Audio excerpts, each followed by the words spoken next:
In the meantime, do we want to intro Yes, Mike? I have an intro. Cause of a Kind is a great agency we've been working with. They're really, really cool guys. And it's run by Mike Rispoli and Justin Abrams, and they make great products for cool people. Yeah. And I think what sets them apart is not just that how nice they are, but they have a lot of charisma. They're tech people that you can also bring to a cool party, and they know how to talk to laymen. It's just really great. So go ahead, Eric. Yeah, I agree with all of that. Mike is the tech guy for Cause of a Kind, Yep. and Justin is the marketing genius. Yep. Justin's hanging out in the audience here, so feel free to say hi to Justin. Hey, Justin, how you doing? And we're going to talk to you today about serverless. I'm going to kick it to Mike and let Mike tell you what serverless is all about real quick. Yeah. So the way that I describe serverless to customers is first, it doesn't mean no servers. And the biggest thing is it really frees you from the operations of setting up, scaling, configuring security of your hosting environment. And if we even take that term and push it to databases, it applies to your data storage as well. Yeah. And I'm gonna go out on a limb. I'm gonna say every new app should be serverless by default, meaning you should not be like firing up Linux boxes and launching them into cloud hosting providers and stuff like that. You shouldn't have any knowledge of how many servers are fired up and responding to your network requests, and you shouldn't be managing fleets. You shouldn't need to worry about, Kubernetes and spinning up extra like horizontal, like the idea of horizontal scaling shouldn't even have to cross your mind. At least not until you've got, I don't know, tens of millions of users on your, and close to 100 million users probably. Except for there are some exceptions, right? There's some kinds of apps that do need always on servers that have very, very low latency response times. And so in particular, I'm thinking things like if you're making a fast-paced first-person shooter game and you need like millisecond lock-in on on when things are happening across the network, then yeah, you've got a case for maybe serverless is not the right choice for you, but otherwise it probably is the right choice. And I would say even those gaming environments, it's probably possible to build a serverless gaming host kind of situation if you use the right frameworks, but I just don't know of any yet. I agree. What do you think, Mike? I agree. So for us, we do a lot of greenfield projects, and realistically, especially this year, they pretty much are all on some kind of serverless system, and at the very least, like a platform. What we would call as platform as a service, which I say is like almost like a semi-serverless system. But we're very rarely putting people on like bare metal AWS, Azure, or GCP anymore. It's really kind of on the Vercel, Firebase, we've Netlify. Most of our greenfield projects work that way now. Yeah, I personally haven't specifically administered like a bare metal AWS solution in a long time. Like I haven't launched an EC2 instance or created my own Amazon AWS bucket for storage in quite a few years now. Since I started using serverless things, it just isn't something that I do anymore. I think the last time I did it was, I want to say 2018, and we were launching custom-made blockchain nodes. So, yeah. Better use case. Yeah. I'd say like the same for us. I almost think of it as like a good thing in the sense that I haven't had to wrestle with AWS in over a year now. So, I shouldn't say that. We still have some clients who use AWS, but it's definitely, you definitely spend a lot more time on that DevOps piece, a little less time driving value, And most of our clients really are more concerned with user-facing features. They don't really want to know about that. And it does take a lot of time when you're not on a serverless system. Yeah. So on my way to getting to serverless, I went through lots of different things. First of all, like semi-managed servers on things like Rackspace, and then DigitalOcean came and took everything by storm, and you could launch a server really easily called a droplet, right, on DigitalOcean, and that made managing servers a lot easier, but you're still managing servers, right? I still had to log in and set up my Linux environment and deal with like security patches and stuff like that in the operating system level, right? You do, yeah. We have a bunch of Heroku projects. That was our previous provider before kind of embracing more of the functions as a service model. And we've had all sorts of upgrades you still have to make. If the app goes down or if there's some kind of error, the whole thing crashes, you can't get it back up. And I've been in the middle of like a DDoS attack with a relatively small client on a server like that. And it's a nightmare. It's just the thing keeps going down and you can't handle the scale. And it takes a lot to figure out. So it was definitely a step in the right direction, but we're super happy to be even moving past that. Yeah. And you don't even have to be a big target for somebody to try to DDoS your servers. No, right? They just do it to random domains. This was like a small client. This was not some kind of public target of any kind. It was just waves of bots that just decided to take them down at randomized intervals. Who knows why?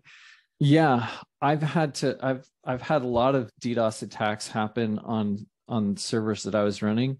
And, eventually I just moved everything behind Cloudflare, and like literally everything I did, was Cloudflare, right? This is I was managing my own servers, and they fought off lots and lots of DDoS attacks over the years. And, I didn't have to worry about them as much when I went to Cloudflare, because they really did handle they shut most of them down pretty effectively, right? Cloudflare is pretty good at that.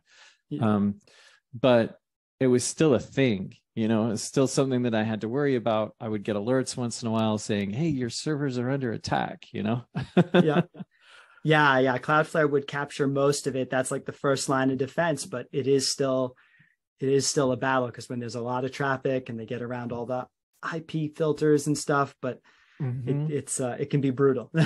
And you have to be aware, like passwords are obsolete, but by default, most of the services, even things like DigitalOcean and stuff, default, they let you use passwords, or I think for a long time they would launch with passwords enabled by default. I think DigitalOcean started to encourage people not to do passwords a few years ago, but for a long time it was like passwords were on by default. You had an administrator account that had an account name and a password, and people would just attack those, trying to crack your passwords. And what they would do is they'd take over the machines and then add them to their own botnets, and then use those botnets to try to crack more passwords, right? And there are botnets with over 100,000 nodes that have just like fallen to those password crack attacks.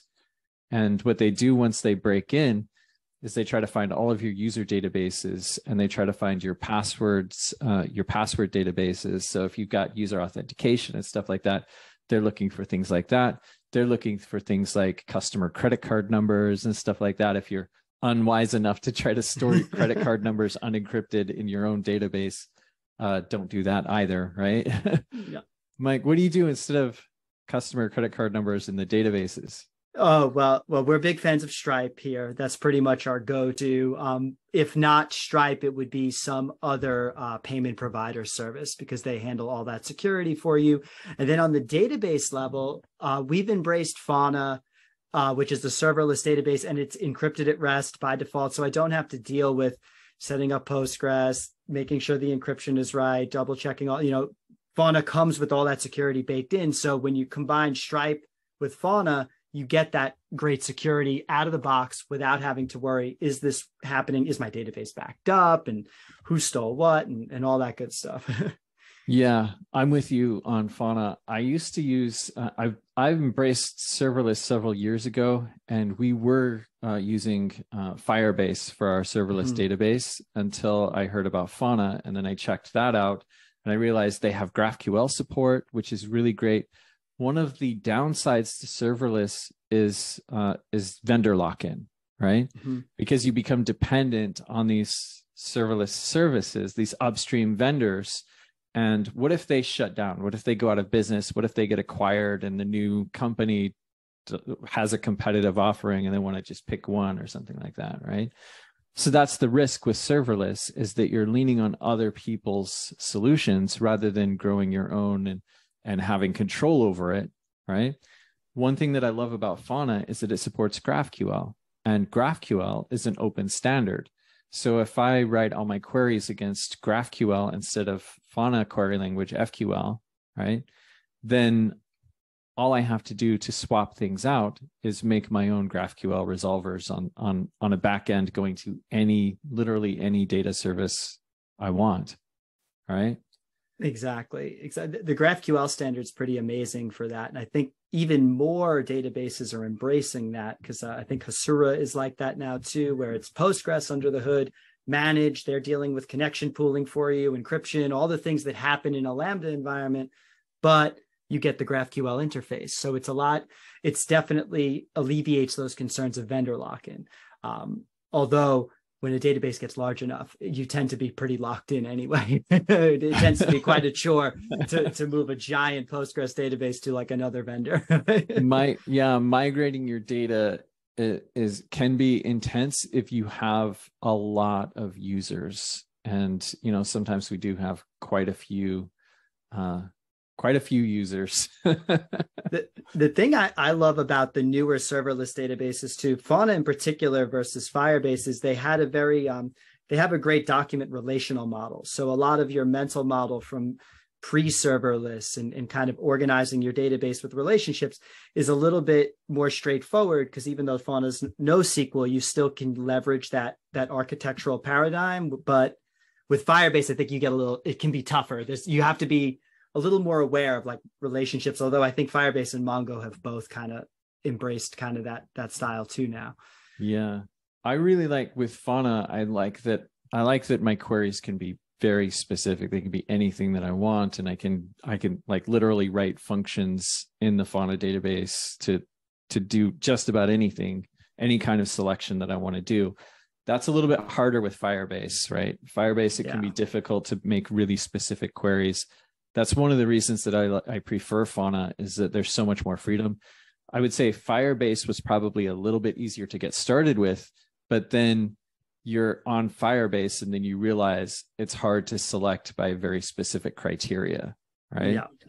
Yeah, that's exactly right. That was the same thing for us. I once you get used to the FQL, even though it's vendor specific, it's so powerful and so convenient. You find yourself just doing it. So what I do is I write my client queries in GraphQL, and then the Fauna, the custom functions on the Fauna database itself, I write in FQL. So my FQL resolvers resolve my GraphQL queries, right? And that seems to be really nice. That works out really well a lot of the times. I must admit, it has been a little bit of a learning curve trying to figure out how to do mutations and stuff like that with GraphQL and Fauna, how to do your own custom mutations. They actually have built-in mutations for all the indexed keys and stuff like that in the database. They have built-in mutations that work great out of the box, but anytime you want to customize it, you got to do a custom mutation. It took me a while to wrap my head around, how do we do this the right way? The same. Yeah. Especially with onboarding new team members, it's a little weird because the database itself does so much, because you do have like the user defined functions and things that can all run and all the roles and permissioning that Fauna handles is, again, not something that most people aren't used to a database handling. Yeah. And it's pretty amazing and powerful. I want to like back up just a little bit and talk about like how much of a difference does this make, and what are the core benefits? So for me, the reason that I recommend that everybody start with serverless by default is it literally saved me an order of magnitude in hosting costs, and probably a couple, like 2 or 3 orders of magnitude in development time to get a new app up and running on entirely serverless technology versus getting a new app up and running on, you know, one of the hosting providers like DigitalOcean or Rackspace or something like that. Now there are some other ones that are kind of semi-managed that really help you with like orchestration, container orchestration and things like that. There's like fly.io. Do you have experience with that? I do. I like fly.io, especially for that long running server model. I think that would probably be like the new age Heroku. I think that if you're kind of on Heroku like we are, it's time to possibly look at fly.io, especially if you're on like a monolithic framework or something and you can't use that. Yeah. So for those that don't know, fly.io does some like automatic orchestration of your servers and helps you handle things like elastic scaling of your services and stuff like that. And I say elastic, I don't really mean elastic scaling. I mean more like auto scaling. And it gives you this command line interface that lets you just say, yeah, I want to launch this. I want like 6 servers, some in LA, some in New York or whatever. And it like tells you everything, all the details about your running fleet and stuff like that. Would you say that's a good characterization? I would say so. Yeah, I'd say that's exactly right. Yeah. So what's great about serverless is you don't even have to worry about any of that. Like all of that just disappears completely. Right. And it's just all automatic. You just write a function, and when a user needs access to that function, it just runs.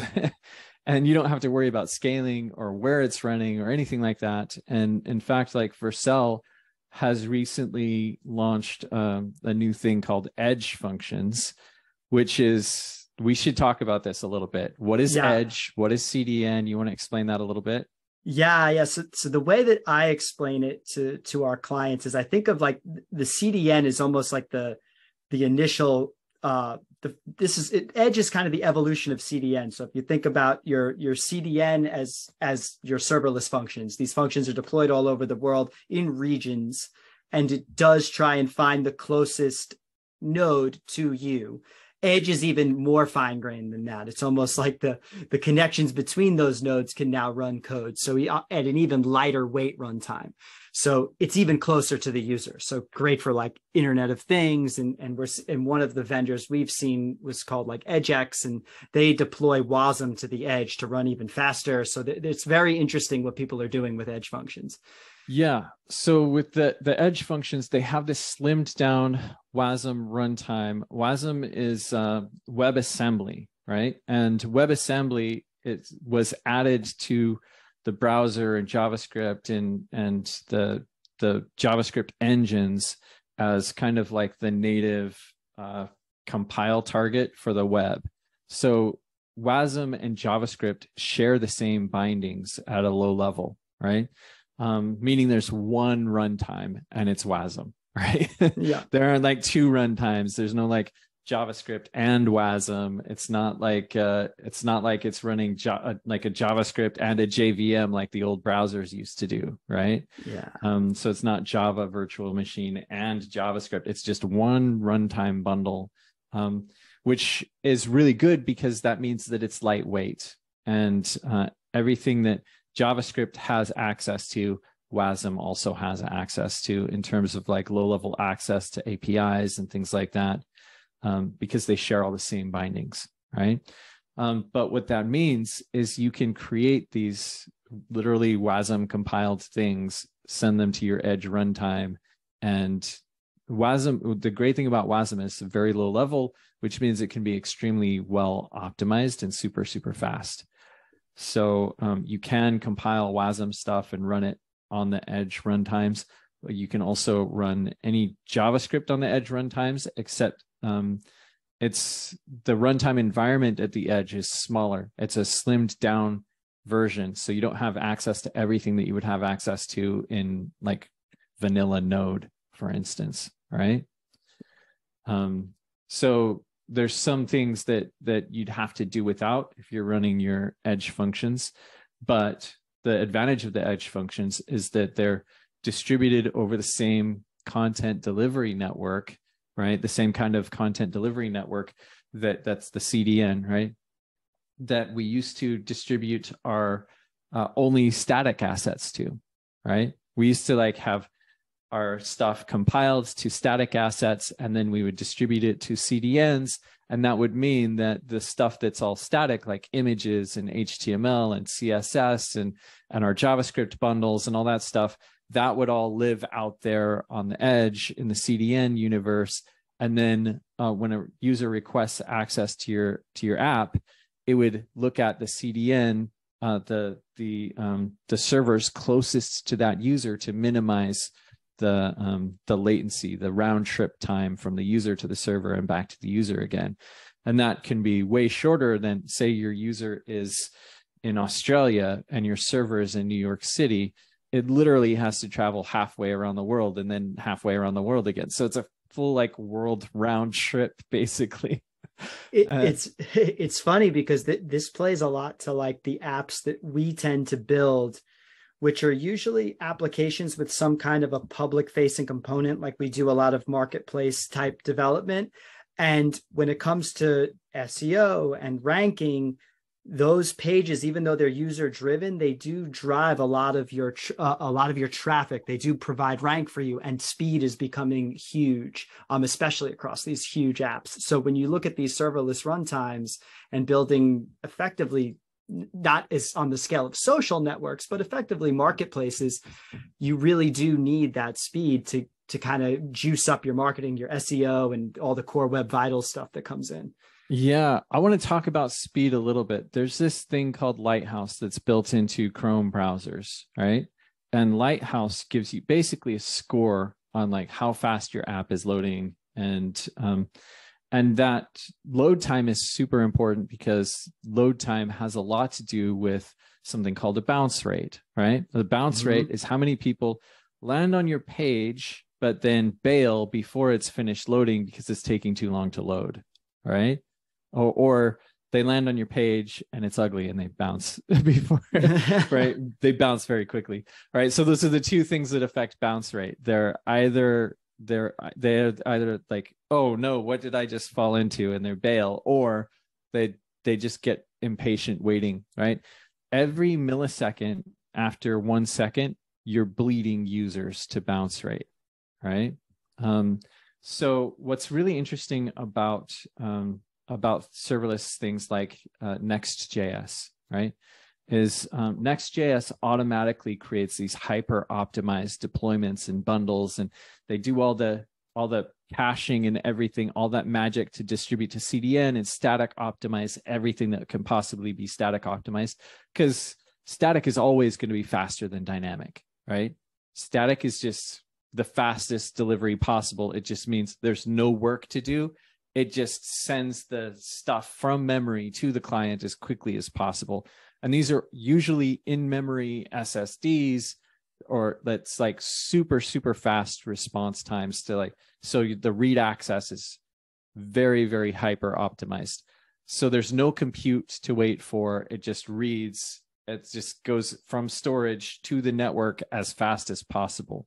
And that's the whole thing with CDNs, is they just want to go from storage to network as quick as possible.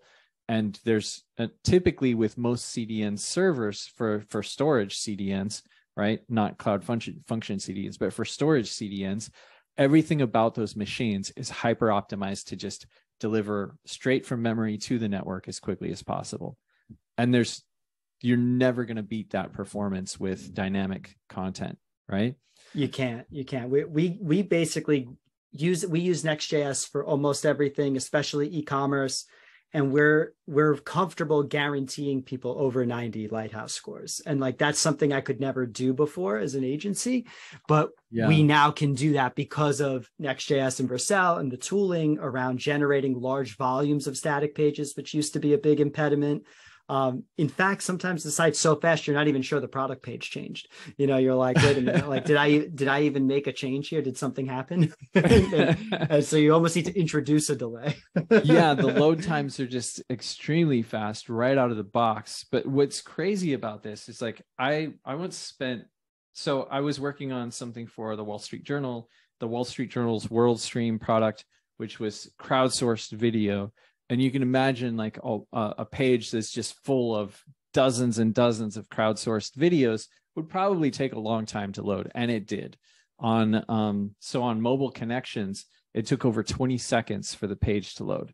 And my job there was to, like, that was not an acceptable load time for the Wall Street Journal, right? So my job there was to optimize that before we launched the thing.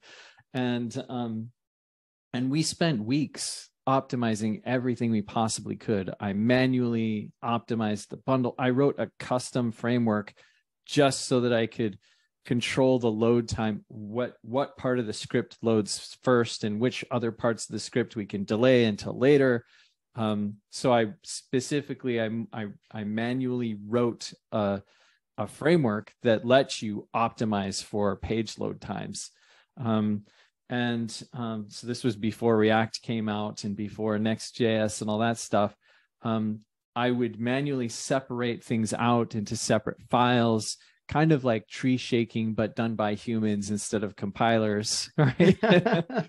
We hyper optimized all of our cache E tags and everything like that. We created our own caching strategy to make it as efficient as possible. We got those page load times down on mobile from 20 seconds to 4 seconds, and on desktop with broadband down to under 2 seconds. So, and on broadband, our starting point was like 11 seconds, right? So that was a very manual process. But I guarantee you, if I just made it a Next app today and did no optimization whatsoever, the load time would beat the manually optimized version easily. It would clobber it, right? I remember these apps, an Express app, and we had a system of like little arrays to split up the JavaScript files per route, and a bunch of gulp processes, gulp or grunt, one of those two things to minify and compress. It's a lot. It's so much work that we don't have to do right now. And Next.js really does. I mean, you build a small site in Next.js, you're pretty much guaranteed like a 99 on that Lighthouse score. Yeah, I'm guessing if I did that today, our Lighthouse score would be like 94, probably, just with no optimization whatsoever.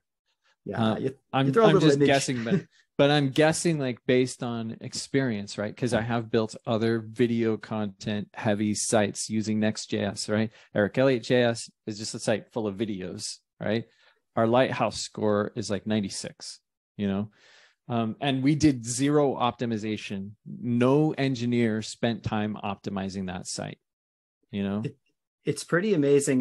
One of the other frameworks I've been looking at recently for running at the edge and serverless runtime is Remix, which is goes back to server-side rendered. And I think one of the interesting things about the way that framework works and the why we've looked at it is a lot of clients want like instant previews from like headless CMSs. And when you work with static sites, there's always tiny bit of lag. And if someone's coming from like a WordPress environment, they're very used to, I just click preview and it's like there immediately.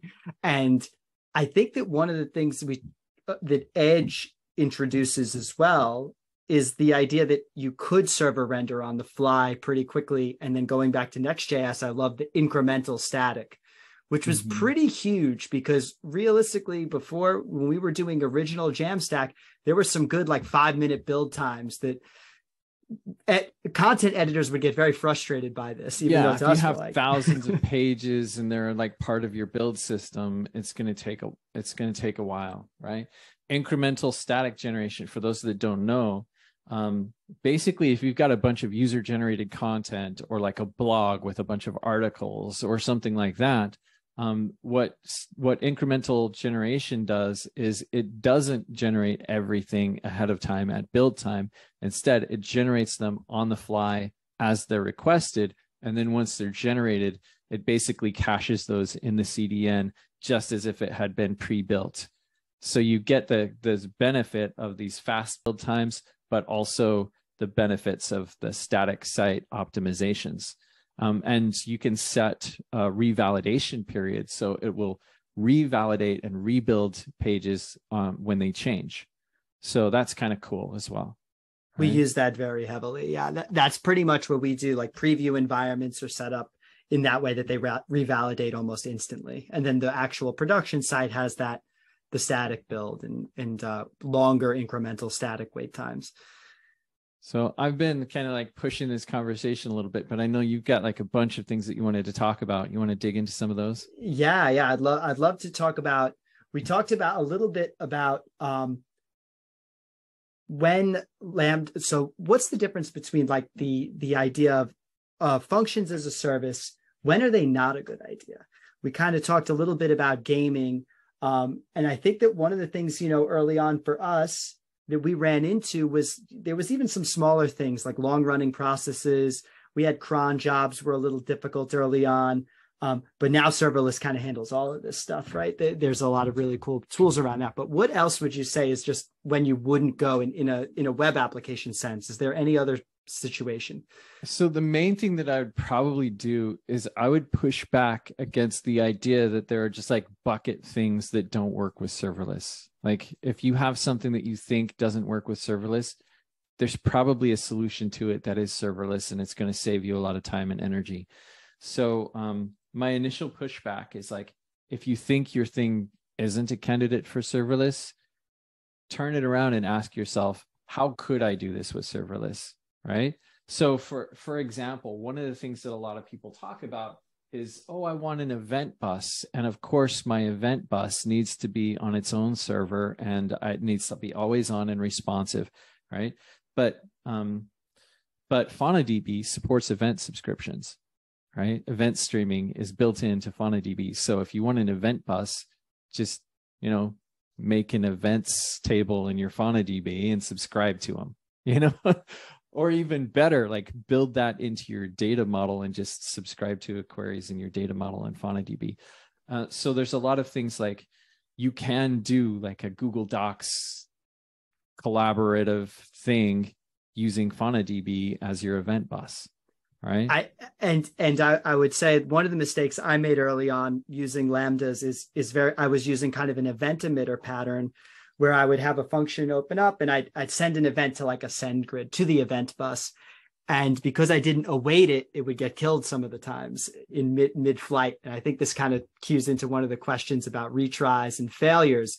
Is one thing to be aware of. The one area where you have to be aware of the runtime and the handlers is you want to await those calls in the event of a failure, so you don't return out of the function, which would eventually collapse your Lambda, so to speak. Yeah. So this is actually no different from running a node service in that you really do need to like wait. If you're triggering some asynchronous thing, you have to wait for that asynchronous thing to resolve before you kick out of the function. What Node is a little bit more forgiving on that, but because you could just like hit Node, and then if you don't care about the response, you can bail early, and you don't have to like await that thing in Node to make sure that it works in Node, because Node is going to keep on going, right?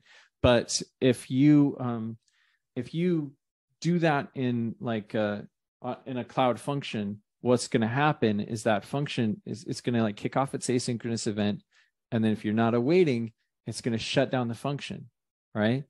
So you need to await it because the cloud functions don't care if you return a promise. They're not going to sit around and wait for the promise to resolve, right? It's also the worst kind of bug because it'll happen intermittently. So the thing you're not awaiting, you might get the email, and then like in production, you won't. It all kind of depends on the timing. So it'll be confusing as to why it's happening. And I've seen that trip me up. I know when I first started working with Lambdas. Exactly. So anytime you've got an asynchronous process on Lambda, you just need to make sure that you're waiting for the thing to resolve before you return, right? So yeah, that's important. I think Sean's asking some questions. Can you see those? Yes. Yeah. Okay.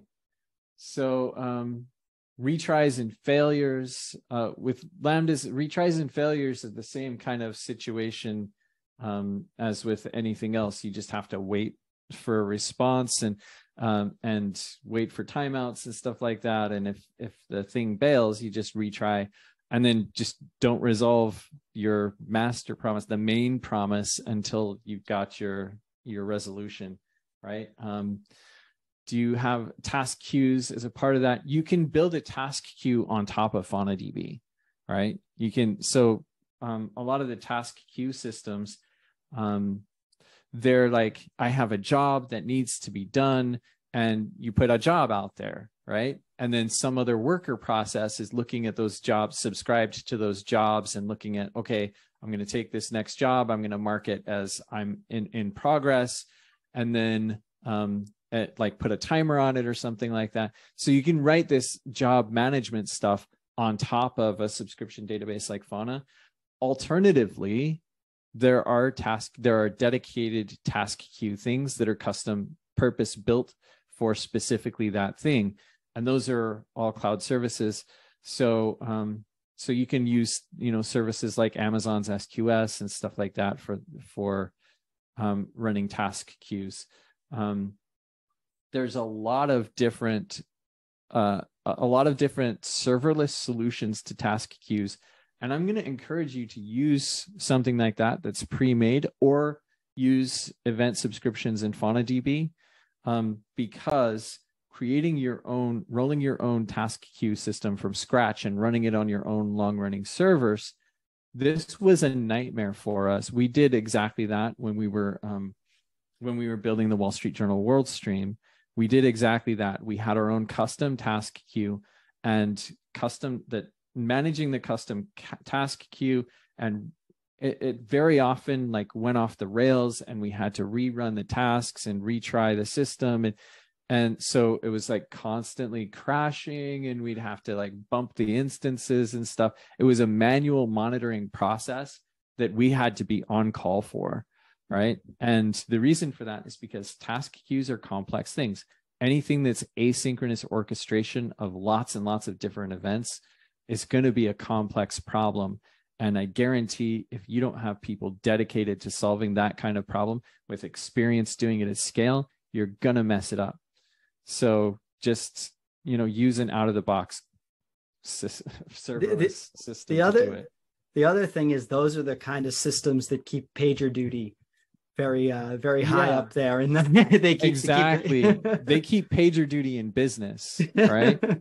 So like I don't recommend rolling your own task queue system. It's just, things go down. It's the way that we solved that solution is we brought in a consultant from Twitter, the guy that was leading the project to fix the Twitter fail whale problem, right? When Twitter was in its most critical growth phase, and you would just like every other request to Twitter was a fail whale, right?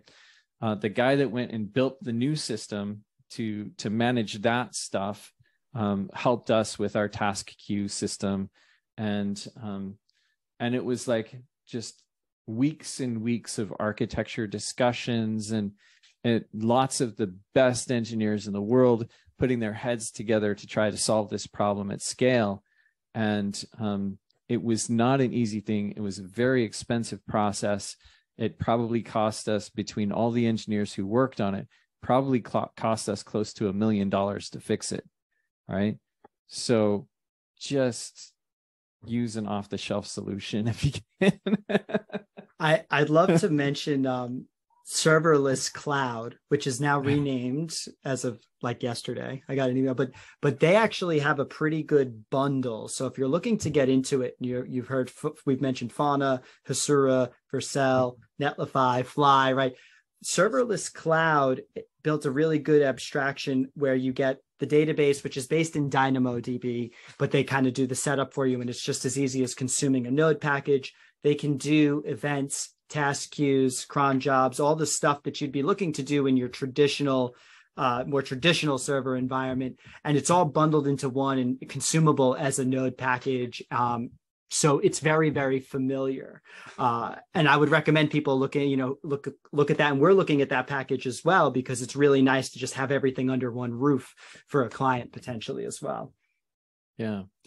So Sean asked, like, sometimes the events we use serverless respond to are not guaranteed to be sent only once, and there's some are there some go-to item potency strategies for you? Yeah, my go-to item potency strategy is to use an off-the-shelf serverless solution for my task management needs, right? So my initial go-to is really like, if it's something small and something fairly uncomplicated, like I just want to encode videos uploaded by users, right? Of course, we're going to put that into a task queue system, because that's a long running process that requires lots of CPU power and stuff like that. But I'm also going to maybe just like send that work to like something like Cloudinary, you know what I mean? Which is custom built to do exactly that, like handle your user uploads for images and videos and stuff like that. And then they will automatically task queue translating those into different formats and stuff like that. So you just plug it in. You say, hey, every time a user uploads this kind of thing, I want to create this, that, and this other thing, right? And for the images, it's even better. You just upload an image, and then you can, based on how you request that image, it will programmatically generate custom images and then cache them for you automatically. So it'll automatically optimize for different screen sizes and stuff like that. Speaking of which, if you have images that are just part of your application, the Next.js image tag will automatically handle optimizing your images for different screen sizes as well.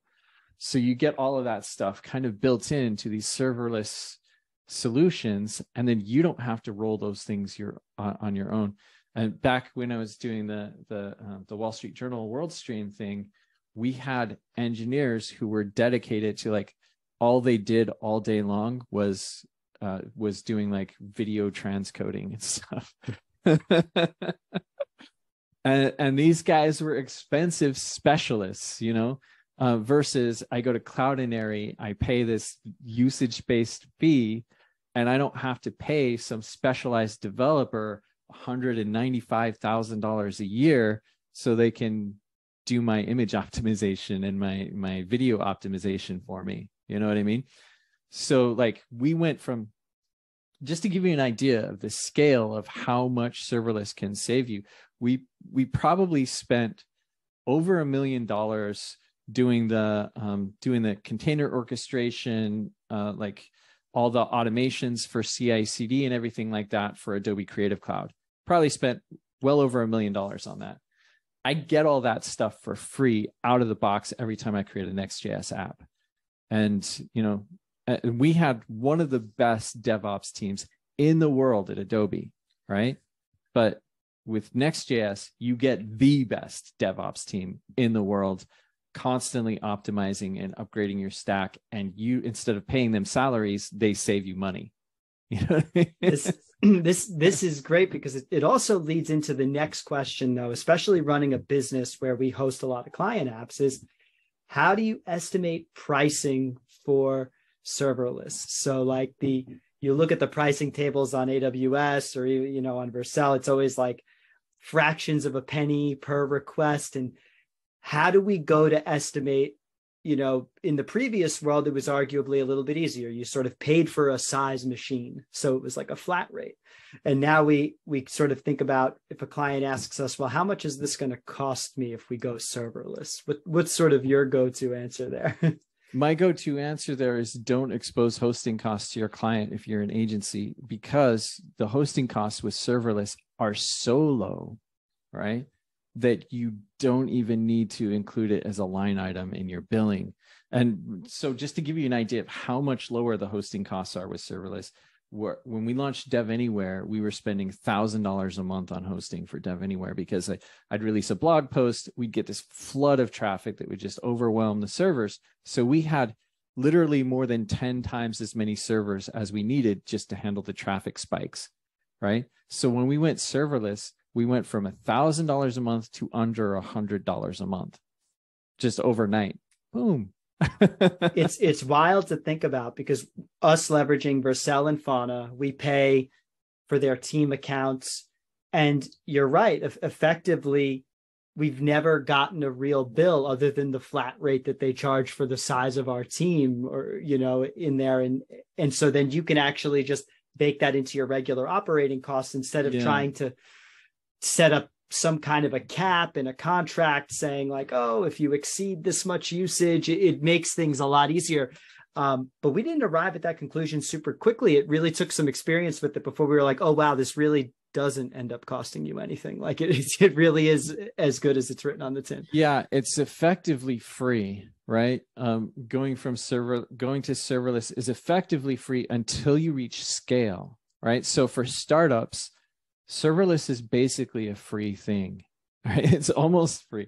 So like, if you look at all the different things that you have to subscribe to, of course, there's things like BigCommerce that are going to cost you some money, right?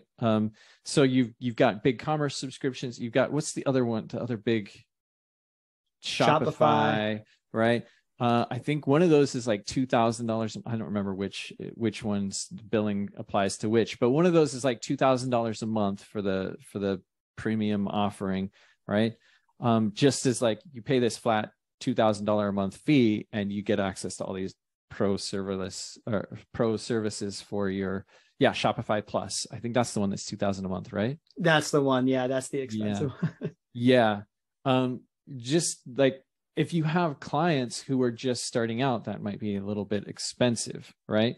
But once you reach scale, $2,000 a month is nothing, right? That's they bring up an interesting case, because they are publicly very much still a Ruby on Rails shop. So you're still, when you work with Shopify, you're very much working in the Ruby environment. And talking about situations where Lambdas wouldn't be a good idea is sometimes we do come across clients that are very much like, hey, we have a Ruby on Rails app, we have a Django app, one of these monolithic frameworks, and that's how they feel productive. And if you're a developer that feels productive, that is a situation where I'd say you aren't going to get a lot of benefit out of serverless, because the framework weight is a little bit heavy to load into a Lambda. So we do see that from time to time as well. And we talked about JVM and virtual machines. Those also have a little bit of a cold boot problem in the serverless environment. So it's very much optimized for like the JavaScript runtime, I think. I have a question for you, Mike. Do you even frame this as like, hey, we can do this serverless to your clients? Do you talk to your clients about serverless, or do you just like say, hey, we're gonna provide these benefits to you? And if you do talk to them about serverless, like, is there a challenge to get some of them to adopt it? Yeah. So for clients that are non-technical, I don't even talk to them about it. This is just the way it is, and they're very happy because they're getting because really, those clients don't realize how much DevOps costs. And I like not having to tell them how much DevOps costs. I used to have that conversation of like, what have you been doing for 3 weeks? And it's like, well, we're getting the DevOps set up, we're getting the pipeline set up, and they're sort of like, I don't get this, and so serverless alleviates that. For clients that are technical, sometimes they have like a propensity or a team already in a language. Like, we built everything in Ruby on Rails.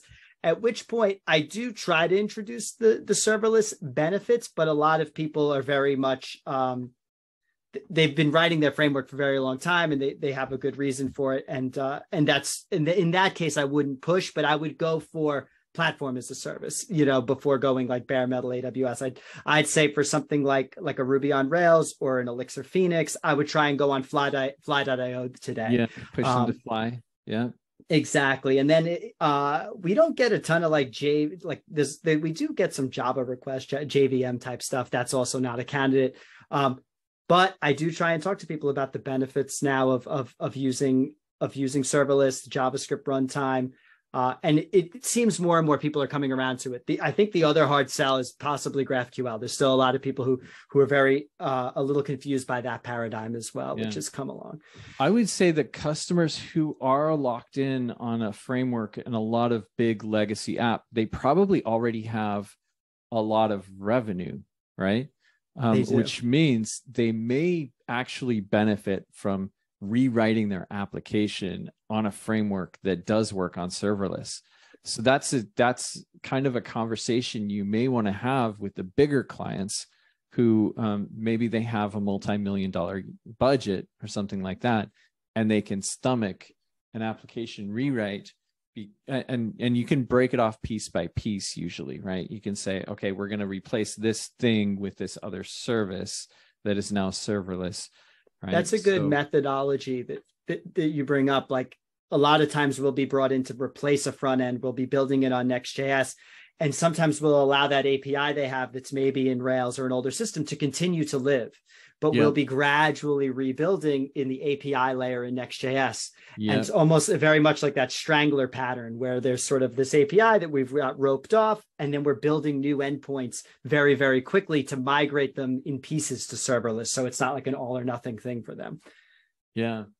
So I just want to point out, if you're looking to go serverless, Mike and Justin over at Cause of a Kind can probably help you out with your project, right?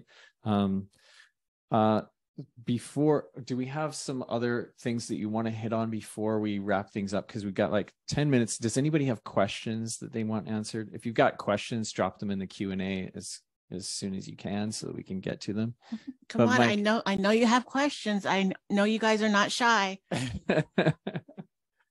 But Mike, in the meantime, maybe you can dig into, is there anything else you wanted to hit before we wrap things up?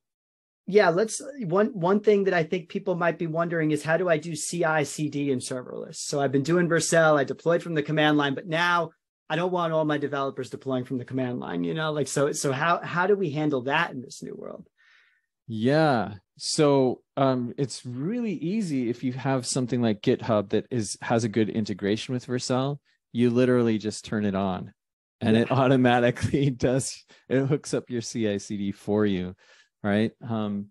There's also, I have our CI/CD, I use something called Travis CI, which for me, it's really habit and momentum that keeps me on Travis CI. I just haven't investigated other options, but all I have to do to get a new thing running is I drop in my travis.yaml file, and I let the integration, the automatic integration with Vercel, handle the actual deploy of the service and making sure that it's up and running and it works. What about you? Yeah, we're using GitHub Actions mostly now to do like a test runner. So previously we would have used like Heroku CI that was running tests, which I really did like about their pipeline system. And then moving to Vercel, we kind of needed the replacement, and GitHub Actions seems to do the trick there. And it just cuts out kind of another thing. It all happens right in the repo, which is really nice. Yeah, so you don't have to pay for like Travis CI and stuff like that. No, exactly. And I mean, GitHub Actions, you do have a limited number of minutes, but so far it seems to work really well for us. And that seems to be the trick there. The main reason that I haven't moved over to GitHub Actions is really that my Travis builds, you can customize GitHub Actions because you can make them run any script you want, right? But Travis kind of has some really good rock solid build environments and caching strategies and stuff like that are just like out of the box, they magically work. Whereas like with GitHub Actions, you kind of have to either roll your own or you have to just live with their defaults, right? Exactly. Like it is a little bit of a trick to kind of setting it all up. And that, I think the Travis is something we'd consider too, because it is anything that we can do to kind of operationally streamline is better for us. That's all that under the hood stuff, all the closer to the metal, like really the way I think about it is, how much time are we spending writing business logic versus syncing local environments, getting databases seeded, running all these test runners and dealing with, the server went down and we don't know why. So anytime we minimize that type of stuff, it's really driving the most value. And I think that, when you're an agency, you live on this build versus buy paradigm, right? Like a lot of times we encourage people to buy if the problem is already solved, but serverless kind of makes that question harder. Like it's easier to build pointy tools in a lot of ways for people where it's like, I just need like a real specific thing made. And with something like Next and Vercel, it's arguable whether or not it's faster for me to write some certain small tools that way versus buying something and learning that paradigm. Yeah, I tend to agree, but there's like I wouldn't build something complicated. You know what I mean? If you can build it in an afternoon, sure, right? Yeah. But if you think it's going to take you 2 weeks, it's probably going to take you 2 months. Right? That is correct. And if you think it's going to take you 2 months, it'll take you 2 years to really get polished. You know what I mean? Yeah, So, I think if the value prop is ease of use of the tool, whereas like the existing tools are super general, so they kind of do that. That's sort of the situation we find is like the existing tools are so general or they're being repurposed for this other industry. You actually get yourself to a place where you could consider a specialized tool. Yeah. Yeah.